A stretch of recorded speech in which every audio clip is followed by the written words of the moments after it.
Now, the role of culture. One of the things, for me, culture is important.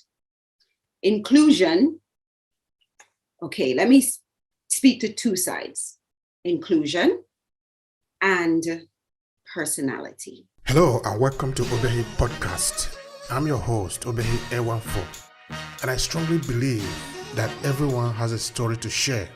Now let's get started with this episode.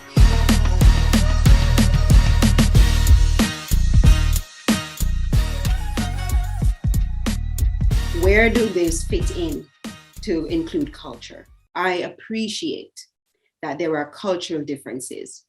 Coaches who may function within industrial settings, within organizations that might have teams that they coach, they would focus, and when I'm in that context, the focus would be on the two areas, inclusion and personality. Now, values are part of every individual. Values show up in every culture. If you have a team that is diverse, you're going to be looking at creating inclusive practices within that group context that will allow the team to function optimally and effectively. That will allow the individual, for example, who let's say is from the Middle East, to be able to voice their perspectives, their ideas about different things, even in a British context that has other individuals from someone from Africa, two Europeans a part of that team, someone else from the Caribbean, whatever the mix. It is about being open enough to ensure that the inclusion is covered.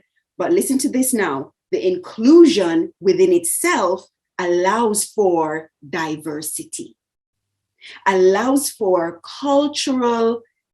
the person's cultural influence. You can have inclusion that looks just as an outer show, meaning we have someone who wears a headscarf, we have someone who is a different complexion, we have someone who is more whatever, a different complexion. We have someone who, and we put these pictures in the media to say, see, we are so diverse and inclusive, but now let's go to inclusion of the mind. How well is an organization structured to receive how someone from the Middle East, someone from Australia, someone from the Americas, someone from the Caribbean, and their thought process about problem solving, their thought process about how we can address something, how much is that being incorporated? Now, my job is to work with the leader in that organization to get them to explore, for example, how do I regard diversity of mind when I'm trying to cultivate inclusion within my workforce?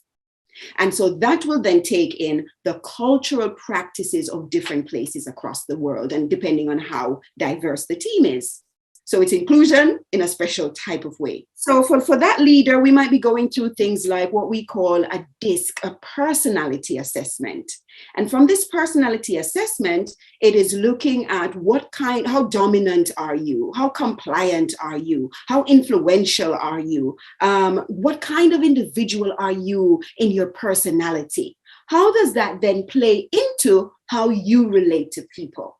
How does that play into how you would relate with a team? How does that play into how you show up as a team member? And these kinds of settings require leadership. This is the reason we have governmental leaderships. Organizations have their top managers and their top leaders and their executives and their coordinators and all these top people. Their job it is to pool people together with the understanding of values, with the understanding of differences in personality, with the understanding of differences in cultural context, and being able to creatively weave all of this together to create something where people can feel a sense of belonging, have their voices heard, make their contribution. It can be complex, a lot to cover, but many organizations are taking on the concept of having either coaching available for their teams or having coaching available for their leaders and managers so that they can craft into the organizations the things they want. It takes time. We're evolving. We're getting there in these kinds of thinkings. Some organizations definitely do better than others, but for the most part, we're getting there. We're getting there. And it's the same things. It's people management, coaching, and you can have your one-to-one individual self-management, self-leadership, evolving into being the best leader of self that you can be. And so that's one way within an organization that the issue of culture can be factored in. Looking at inclusion, but not just inclusion of the superficial or outer things, but inclusion of the mind. How do people do things within their culture? And then looking at personality and value systems. How do we incorporate those into what we're doing? So it really boils down to what is the intention and what is the motive? What is the need for group coaching? Group coaching, from my perspective, focuses on, for example, my program might be for a group of women who have experienced similar challenges. And so we come together in a way where, yes, it is coaching, but it creates the opportunity for them to learn from each other in a structure and in a setting where there is this shared experience, play out in slightly different ways for some, but it is defined in a similar way. And from that encounter, they are being coached, yes, being coached as a group, yes, but have the support of each other, learning from each other, gaining strategies from each other as they go through the process. It allows people to have their voice again. Okay, they have that support. So from that angle, that there's group, but there can be group in, like I said before, organizations, and it just depends on where you are. But my group programs are focused on empowering women. Listen, when I transitioned into coaching, I felt a strong pull inside me that this is where you need to be going now. It doesn't matter where in the world I lived. The time was right. I got to a stage where I was thinking about, I wasn't even thinking so much about next steps. Something woke up inside me and pulled me towards this aspect of my calling. When you're a high achiever like myself, you can fit in anywhere because you've got the skill set. You're a quick learner. You can pick up on anything and do it with excellence anywhere. But we're all still born with a particular thing or sets of things that we're designed to do, that we're designed to fulfill in some way. We have the freedom of choice. God is so good in that way. We have the freedom of choice of how we want to. And this is part of the reason, yes, I went into education and I went into mentoring and I went into guidance and counseling, and now I'm gone into coaching, and they have similar aspects to them because I'm here to serve humanity in a way that helps people solve their problems and get to a place of deeper self-knowledge and understanding, unlock their voices, take action for the things that are important to them, and show up in the world to help those they are here to help. What keeps me going? Just the fact that I believe the Father up in heaven who created the universe, the creator of the universe, has woken up in me what he wants me to focus on at this stage of my life. And he has sold me the understanding that this has the power to change people's lives for the better. I've been in education, and if children learn something in a way that is not right, the research shows that it will take you a minimum of 7 attempts of reteaching the new thing before it begins to stick.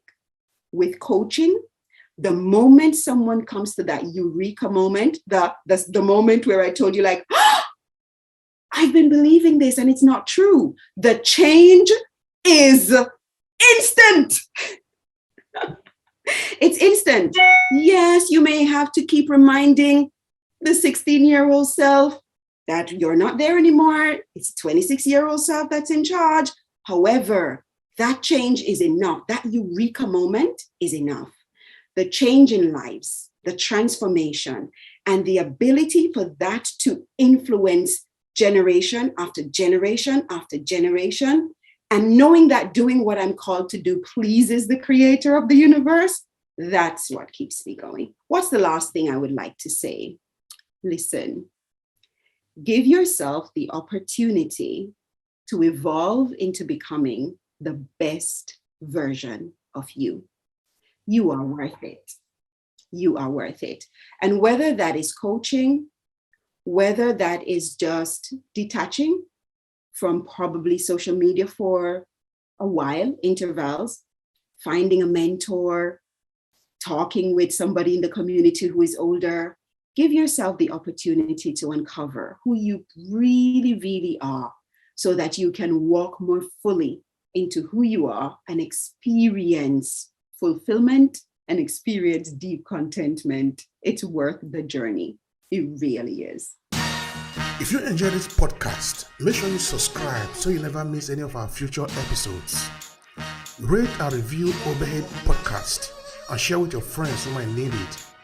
I remain Obehi Ewanfo. Thank you so much for listening and talk to you in the next episode.